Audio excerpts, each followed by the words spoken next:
नमस्कार दोस्तों, good evening. आप सभी का स्वागत है हमारे YouTube channel crescent education classes में। दोस्तों अभी हाल में ही UKSSC के द्वारा LT का रिजल्ट जारी किया गया 31 दिसंबर को।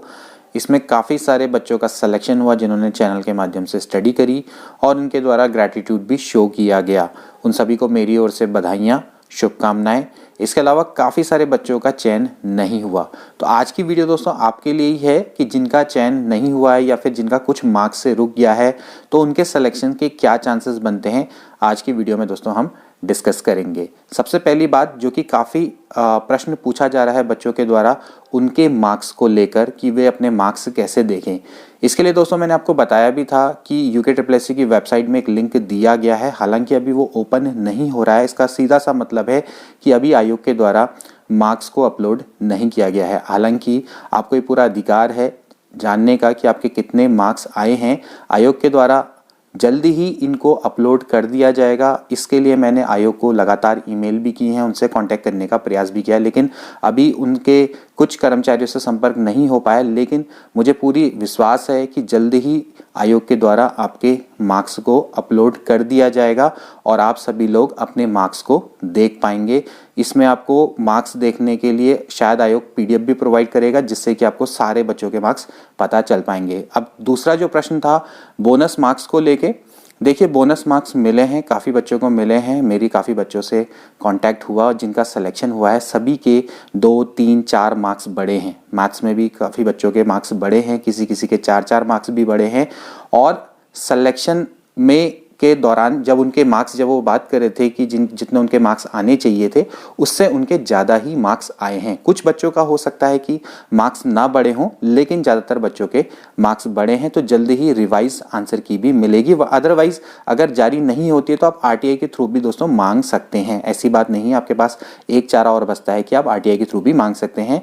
और जिन बच्चों का सिलेक्शन नहीं हुआ उनका कितने मार्क्स से रुका है, इसका भी आपको क्लियर तभी हो जाएगा जब आपकी मार्क्स रिलीज कर दी जाएंगे आयोग के द्वारा। तो आपको पता चल जाएगा कि आपका कितने मार्क्स से रुका है। हालांकि इसका दोस्तों हमें आइडिया रहता है क्योंकि हमने इससे पहले ऑफिशियल आंसर की तो देखी थी। ऑफिशियल आंसर की में हमने अपने मार्क्स मिलाए होंगे और उसके अकॉर्डिंग आप लगा सकते हैं कि अंदाजा कि आपका कितने मार्क्स से रुका होगा। लेकिन फिर भी अगर आपको एग्जैक्टली नहीं पता है तो फिर भी इसके लिए आपको थोड़ा सा वेट करना पड़ेगा, थोड़ा सा इंतजार करिए।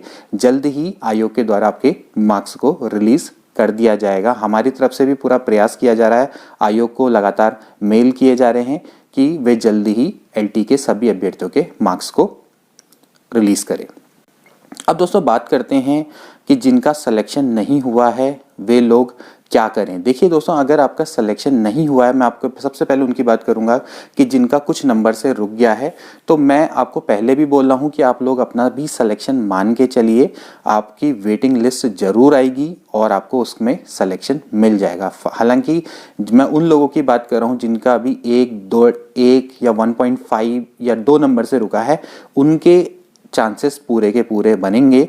क्योंकि इसमें क्या हुआ है कि काफ़ी सारे बच्चों का सिलेक्शन अभी और जगह भी हो सकता है। इसके अलावा सबसे इम्पॉर्टेंट चीज़ है कि प्रवक्ता में सिलेक्शन होने के चांसेस उनके रहेंगे, क्योंकि प्रवक्ता का 571 पदों का रिजल्ट अभी आना बाकी है। और मैं बिल्कुल गारंटी से कह सकता हूं कि काफ़ी बच्चे प्रवक्ता और LT में कॉमन होंगे। तो वे बच्चे जरूर प्रवक्ता में जाएंगे और वे अपनी सीट को खाली छोड़ेंगे और वे डॉक्यूमेंट वेरिफिकेशन में नहीं जाएंगे, तो उनके बदले की वेटिंग आनी तय है। इसके अलावा देखिए, कुछ बच्चों का सिलेक्शन महिला शाखा और सामान्य शाखा में भी हुआ है, तो वे लोग भी प्रेफरेंस करेंगे महिला शाखा को, क्योंकि जो सामान्य शाखा होती है उसके कॉलेजेस काफ़ी दुर्गम में होते हैं और महिला शाखा के सुगम इलाके में होते हैं। तो वे महिला शाखा को प्रेफरेंस करेंगे तो वे सामान्य शाखा की सीट को छोड़ सकते हैं। तो उनके बदले भी वुमेन्स के लिए मैं बात कर रहा हूँ, काफ़ी वेटिंग आ सकती है, तो उसके भी पूरे पूरे चांसेस रहेंगे। अब बात करते हैं दोस्तों पद वृद्धि की। इसके बारे में भी काफ़ी हाइप बनी हुई है। देखिए, मुख्य सचिव LT में 25% पद वृद्धि का स्वयं संज्ञान ले रहे हैं। तो पूरा चांसेस है कि इसमें 300, 350 पद में वृद्धि होने के चांसेस रहेंगे। तो वहाँ अगर वृद्धि होती है तो दोस्तों आपको डबल फायदा मिलने वाला है। अगर जिनका 2 मार्क्स या 4 मार्क्स से भी रुका है तो उनका भी सिलेक्शन होने के चांसेस बन जाते हैं। ठीक है, ये जो पद वृद्धि होगी ये कुल पदों के सापेक्ष होगी। अलग अलग विषयों में पद वृद्धि अलग अलग हो सकती है।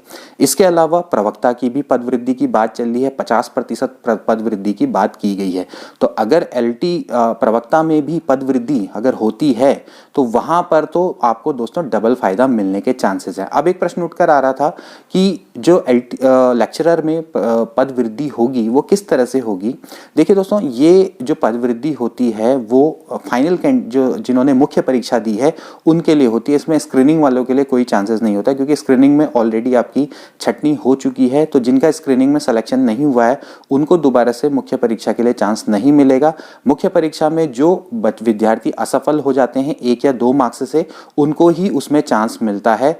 अनफॉर्चुनेटली यही रूल है। इससे पहले भी जो 2014 की भर्ती आई थी तो उसमें भी सबका फाइनल सिलेक्शन इंटरव्यू सब हो चुका था, और जो बच्चे फाइनल में इंटरव्यू में 1-2 मार्क्स से रह गए थे तो उनके लिए दोबारा से वेटिंग लिस्ट 25% पदों के सापेक्ष जारी की गई थी और फिर उनका सिलेक्शन हुआ था 2019 में के आसपास। ठीक है, 2019, 18, 19 के आसपास उनका सिलेक्शन उनका हुआ था। ठीक है, अब दोस्तों बात करते हैं कि नए बच्चों के लिए क्या चांसेस हैं।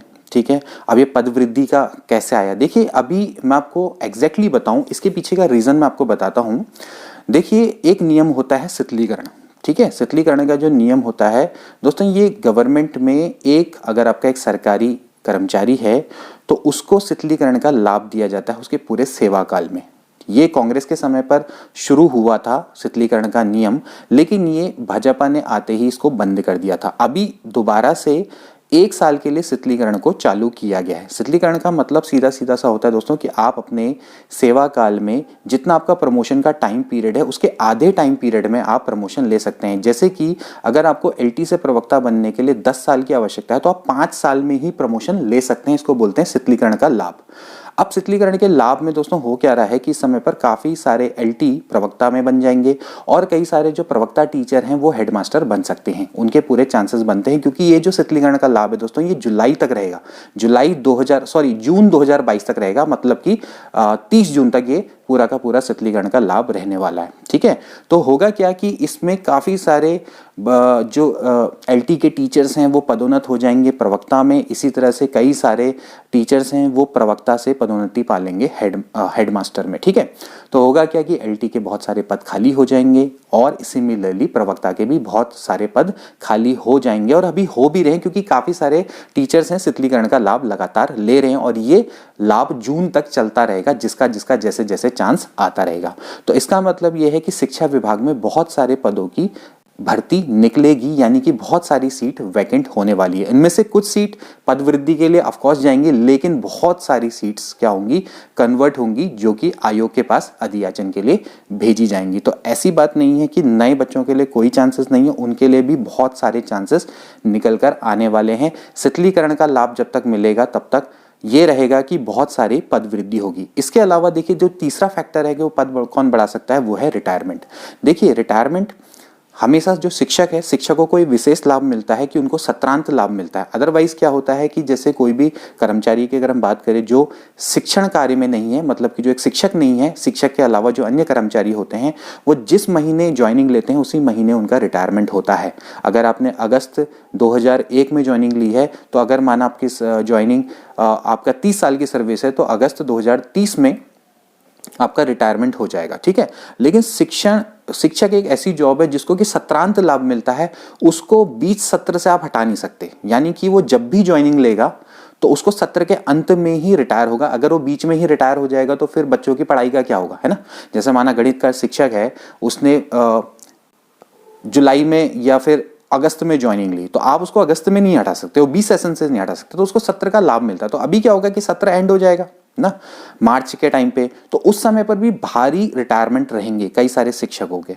अभी तो कोई रिटायरमेंट नहीं है, लेकिन आगे जाके सत्र के अंत में भी काफी सारे शिक्षक का रिटायरमेंट होगा। अभी जो इससे पहले का सत्र था उसमें शिक्षक रिटायर हो चुके हैं, तो वहां से भी पदों के कई सारे सृजन होने की संभावनाएं रहेंगी, वहां से कई सारे पदों का क्रिएशन होगा और आपको इसका डेफिनेटली लाभ मिलेगा।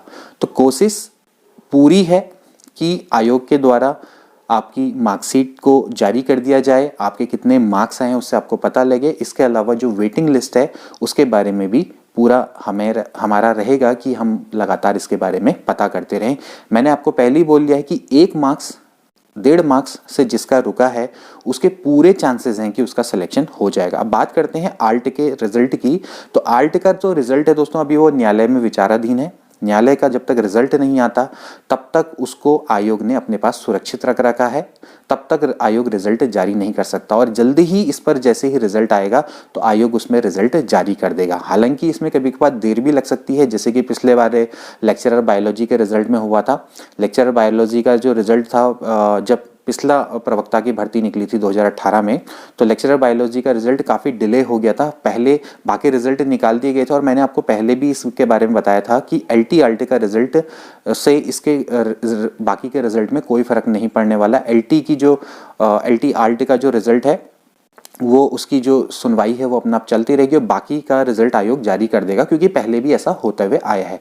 तो जैसे ही एलटी का न्यायालय में डिसीजन हो जाएगा वैसे ही तुरंत आपका भी रिजल्ट निकल आएगा। लेकिन अब ये न्यायालय की प्रक्रिया है, इसमें कितना समय लगता है इसके बारे में हम कुछ कह नहीं सकते, इसमें हम कुछ प्रिडिक्ट कर नहीं सकते हैं। तो दोस्तों ये था आज की वीडियो के लिए। आपको आई होप कि वीडियो समझ में आई होगी और आपको अच्छा भी लगा होगा, और जनरली आप सभी लोगों के इसमें चांसेस दोस्तों बनेंगे। और जिनका सिलेक्शन नहीं हुआ है वे दोस्तों बिल्कुल भी होप ना छोड़ें, आपके पास कई मौके आएंगे। मैंने आपको पहले भी बताया है कि आप रेगुलर स्टडी से आप कोई भी टेस्ट निकाल सकते हैं, काफ़ी सारे टेस्ट आप निकाल सकते हैं। देखिए जरूरी नहीं है कि आप एलटी और लेक्चरर की ही तैयारी करें, आपके आसपास भी कई सारी पोस्ट गवर्नमेंट की निकलती रहती हैं, आप थोड़ा सा उनको ध्यान देने की आवश्यकता है। आज मैंने दिन में भी आपको बताया था कि एसएससी के द्वारा पोस्ट निकाली गई है, बहुत अच्छे लेवल की पोस्ट है। एसएससी सीजीएल की इतनी सारी पोस्ट निकली हैं, आप उनके लिए भी अप्लाई कर सकते हैं। कंपटीशन में लगातार बने रह सकते हैं, क्योंकि होगा क्या कि अगर आप एक ही उत्तराखंड गवर्नमेंट की पोस्ट के लिए प्रिपेयर करते रहेंगे तो होगा क्या कि आप जो एक प्रिपरेशन वाली जो मोड होता है उससे बाहर आ जाएंगे। एंड देन उसके बाद कुछ समय बाद आपको लगेगा कि यार प्रिपरेशन तो मैंने करी थी लेकिन अब मैं दोबारा से उसी पोजीशन पर आ चुका हूं या आ चुकी हूं जिससे मैंने शुरू किया था। तो आपको लगातार टच में रहना है, लगातार स्टडी में रहना है, तो आपके लिए कोई ना कोई मोटिवेशन होना चाहिए। तो इसलिए आप फॉर्म लगातार भरते रहे। एटलीस्ट आपके पास ये रहेगा कि हाँ चलो मेरा ये एग्जाम है, इसके लिए मैं पढ़ लेता हूँ। और फिर लेक्चरर और एलटी की आने वाली होगी तो बहुत जल्दी पोस्ट आ जाएंगी और आपको इसका जल्दी ही नोटिफिकेशन देखने को मिलेगा। तो दोस्तों आज के लिए इतना ही, मिलते हैं अगली वीडियो में। Till then take care and good bye.